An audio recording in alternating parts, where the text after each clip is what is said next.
Welcome back to Fox News at Night, where we are following all the latest developments in today's school shooting. So far, 17 dead, many others still injured and in the hospital, some in surgery. Joining me now in Washington here is Florida Republican Congressman Mast. Great to have you with us tonight, sir. And I know that you represent just north of this area, but you lived there. You used to bike right past the school. I know a lot of folks in that community. I know all the neighborhoods around there. I know students there. I've spoken before their JROTC before. I know Coach Feist, who I heard was quite heroic in his actions there.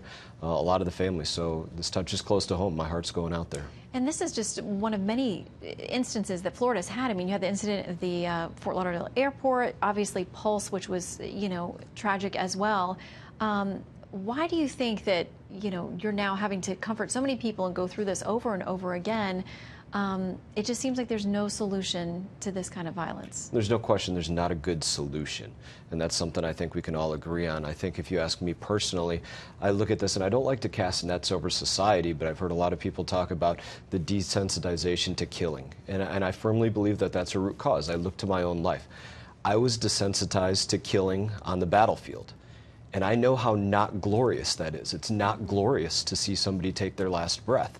And it's not glorious to see somebody bleed out.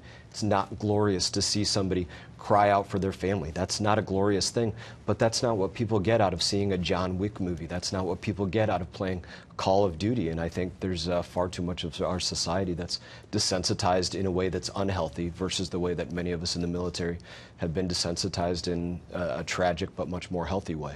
Yeah, and there's a lot of discussion tonight. I've heard a lot of people talking about our culture and where we are with movies, with music, with these games that are so realistic for young people, and a lot of young people that are hurting. The school superintendent down there talking about mental health issues, and this person is now 19. He's technically an adult at this point, the suspect. I mean, what can be done to encourage people to get help with mental health, especially if they don't think they need it and they don't want it? A lot of it is taking the stigma out of mental health and the desire for that. And that's something that, those of us that have been on the battlefield, that have been in the military, we're well aware of the stigma that can be associated with post-traumatic stress. And it's a very real thing that you're worried about. What are people going to think of me if I seek out help, if I seek out counseling, if somebody sees me walk out of that door? It's a very real thing to be concerned with that. And I think we have to work together to take that stigma out of it and let people know, I as a representative, as a member of Congress, I don't mind talking about my experiences, and I don't mind sharing about the times that I'm a little bit more hurt about something, or that things can affect me, or that things, can bring a tear to my eye. And it's important that we share at all levels, from our law enforcement to our elected officials to anybody else that's affected by it. Let people know it's not something that you have to be ashamed about. It's something that's part of the human condition. And what about so many of these students we're hearing from who they thought he was joking, but he did hint or make threats about these kinds of things? They saw his social media. They all seemed very well aware of what was going on, but it seems like many of the adults in his life didn't. You can't take this sort of thing lightly, especially in today's world. We know that there are copycats. We know that this is something that's happened just across the state numerous times, the state of Florida, but across the country many more times.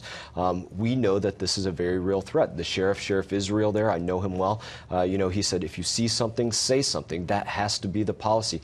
Take it seriously and create a climate in that respect as well, where people aren't going to joke about the taking of lives of the innocent. We have a beautiful language, the English language, but I don't know a word that does justice to this kind of tragedy, the killing of innocent like this, and kids not coming home. I'm a father. It touches very close. Well, and you've served our country as well overseas and given much there and now on the Hill. We thank you for your service on all those fronts. Thank you very much. Thanks for coming in.